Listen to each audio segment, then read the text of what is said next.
Hello everybody, welcome to another daily dose of gaming news and all that good stuff. I've been busy this last couple of days, that's why I didn't manage to post anything.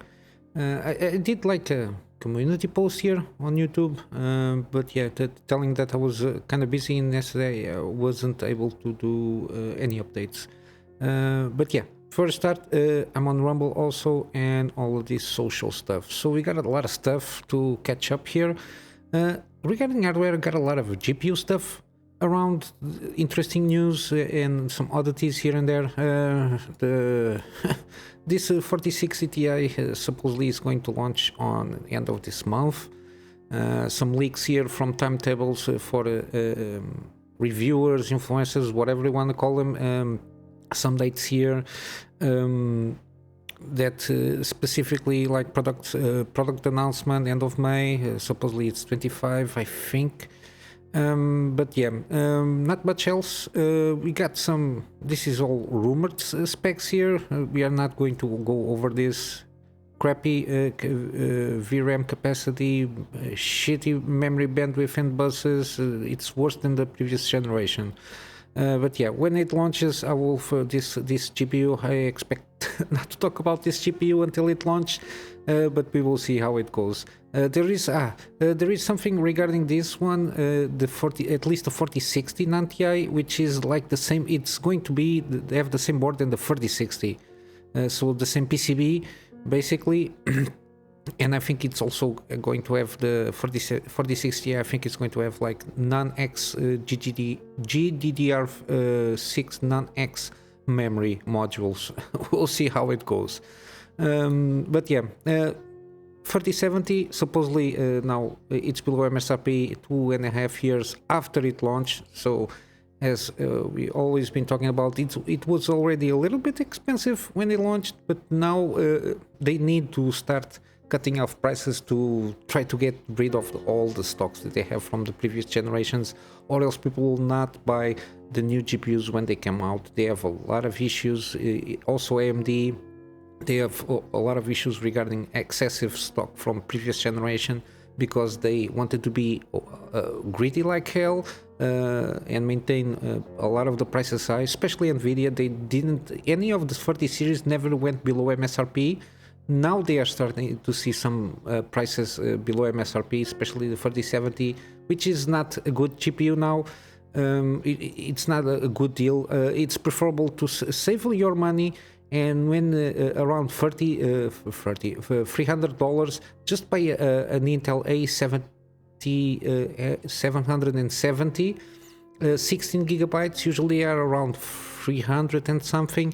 It's a way better deal for 1080p max settings, and even for 1440p gaming. It's very good, it's very decent. Or even like an AMD one, the 67 or the 6800, they are excellent performers at 1080p and 1440p. They have 16 gigabytes of VRAM, and they handle pretty good on more heavy textures, on games that have more textures on them. Also, we got supposedly the 4090 Founders Edition, the variant Founders Edition. Supposedly in Europe, it's now 9% cheaper than original MSRP, which is still a huge amount of money. The original one was almost 2,000 euros, which is basically around $2,000. It's something. Okay, we got the extra VAT because these prices, at least in euros, are always with the taxes here. It's like final price. I don't know if it has like anything, because if I remember correctly, US prices don't have the taxes included on the price. You have to add the tax afterwards, I think, if not mistaken. But yeah, still it's a lot of money. Even at this price, 1,700 give or take euros, it's too much. This is a GPU. Okay, it's the best of the best at the moment. I don't know, 1,200, the same price of the 4080. I think it's a better deal. If you're, my main take is, if you are to a certain extent comfortable with the graphic settings where you are playing your games, just leave it be at the moment. I think only after the rest of the GPU SKUs from NVIDIA and AMD when they come out and some prices adjust, then we can start to see which new graphic cards that you can buy, even if you're buying a new starting a new system, or even if you're trying to upgrade. I will try to keep it up on all of these things. But yeah, if you're because mainstream is around 1080p and 1440p in some cases, it's those GPUs that I mentioned before. We got some leaks also from Intel, which is and I think Intel, it's the only good news that we can get from GPU market. We got some leaks from LinkedIn profiles from some engineers that will supposedly work at Intel. They have a lot of information here that they, especially the manufacturing process. Supposedly, Battlemage will have like 4mm, I think, and then Celestial supposedly it goes for 3mm. But we're only going to see supposedly Battlemage next year. So we have to handle what, I don't know if we're going to have like a kind of refresh with Alchemist. I'm not sure. There is like roadmaps with some rumors that probably they will try to do after this summer, I don't know, or around summer. Maybe they get like a refresh of the Alchemist CPUs, but nothing is certain. So good news from Intel just next year, supposedly. And I think they are trying to aiming for the high-end GPUs here, for like the same performance than a 4080 at this moment. We will see how it goes. It's good they are catching up. They have good deals. The GPUs are performing very well now. They managed to get through the initial launch, which is like basically start from scratch, and they managed to get the software way better. In some cases, like 70% performance gains from those GPUs, which is always good to see. More GPU news. We got some Brazilian modders. They managed to get the 3068 gigabytes and upgraded to 12 gigabytes memory, and it gets 22% boost in Union Engine and 1080p Extreme, which it again reinforces that good VRAM. It's always the same GPU. If it has more VRAM, it performs better. Especially when you put graphic settings higher, and when you start using technologies like ray tracing or stuff like that. And even, for example, if you are a modder, if you put mods on games, that might consume a little bit of VRAM also. And this is another case that you can see after modding this GPU. Of course, this is not official. This is just tweaking. It performs better. Doesn't mean it's like a new tier GPU, but it performs better than with the less VRAM. I think Hardware Unboxed made the case when they compared the 3070 with the 6800 non-XT variant regarding like Hogwarts Legacy, these latest games that came out this year.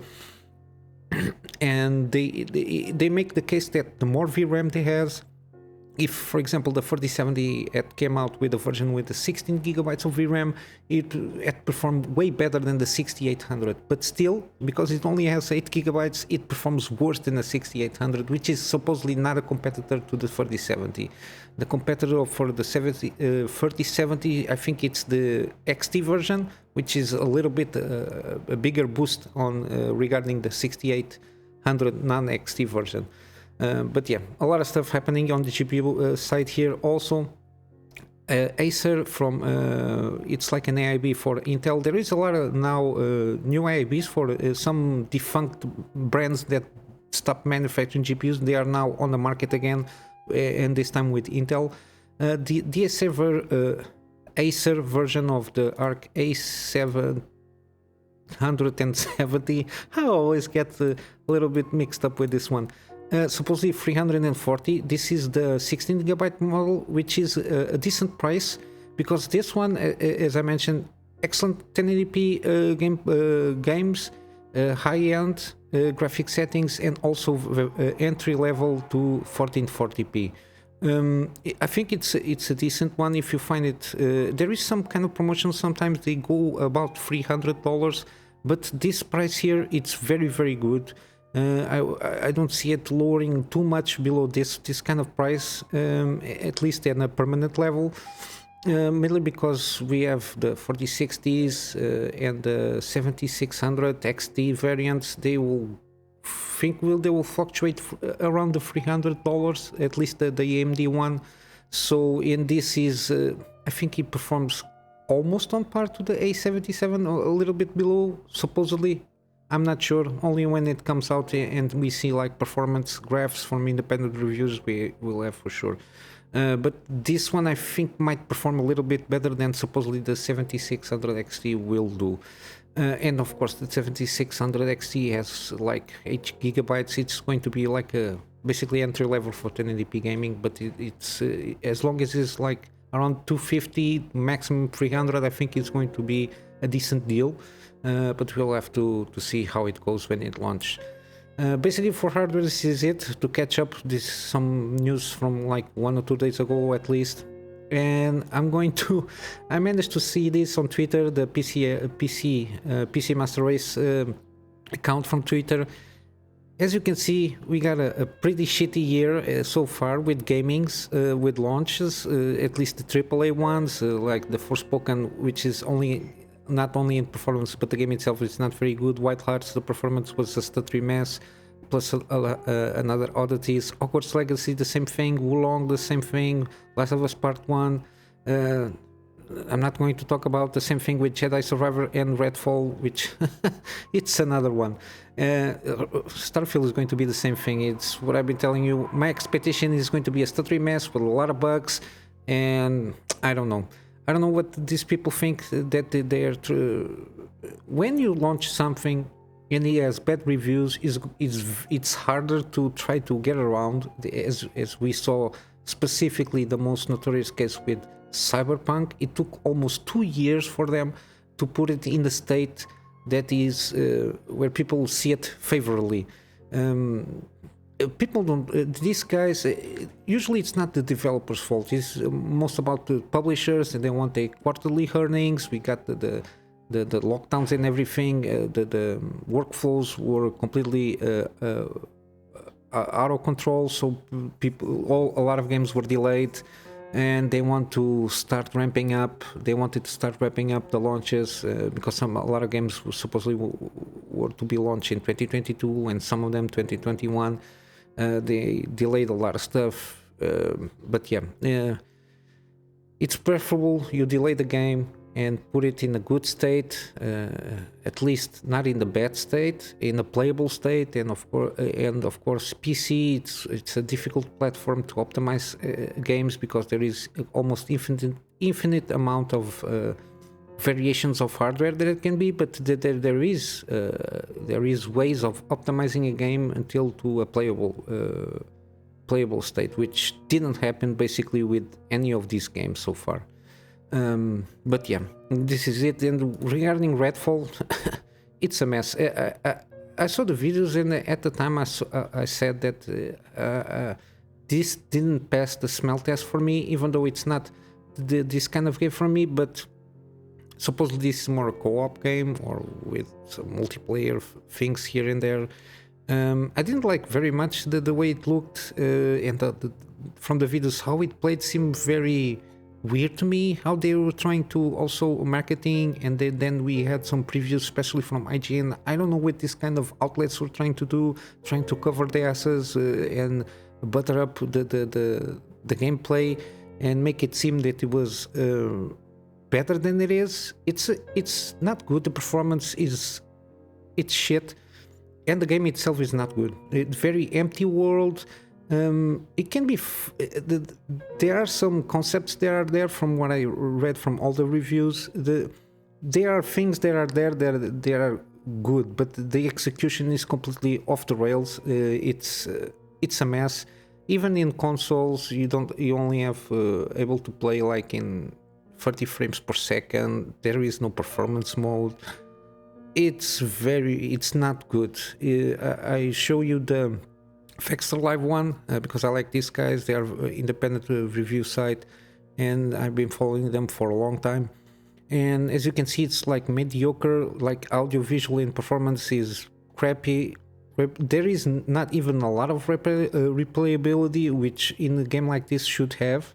I think the missions are very empty, very like copy-paste things that you do, no variation, not a lot of variation on the missions themselves, so it's not a very good game, unfortunately. And I'm going to wrap up here with news regarding supposedly rumors of Hogwarts Legacy devs. Supposedly they are going on the next project already, or they are maybe starting doing some DLC for Harry Potter. The rumor is, or at least what people wish, that the ones that play the game, that we should have like a DLC with Quidditch modes or something like that. These rumors came about because there is some developers, I think, or some job listings, sorry, for a AAA console title.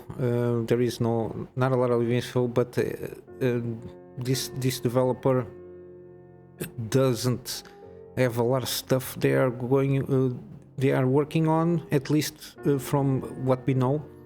We will see how it goes. It's just a rumor for now, but I'll keep a tab on it, and if we have any more news regarding this, I will let you know. And to wrap up the video, I only have like one deal. I didn't have a lot of time, I'm sorry, to check more deals. Spiritfarer Farewell Edition.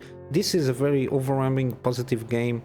It's like an indie game, which is always good. It's very story rich. I think you are like the person on the boat that carries around the deceased beings and travel them to the other side. And I think this is like a very, very excellent game. I wishlisted since it came out, and it's 80% off. And I think you can buy the digital deluxe edition, which is $7. This one, this have more stuff. This bundle, $22, but. Yeah, but this game, it's from some videos that I saw, this is a very good game. Very story rich, basically. But yeah, it seems pretty good. And I'm going to wrap up for today, guys, with my GoGetFundMe for me to upgrade my PC to get better and more content from my private clients and start doing some video stuff for them also. And of course, in my free spare time, doing the daily videos that I do with better quality. Start doing some scripted content and go in some deep dives and some stuff that I like to talk about, and of course resuming my gameplay series and in a possible future doing some live streams. And with that said, guys, I hope you have a wonderful day, and I will see you in the next one. Till then, Kunamy Master out.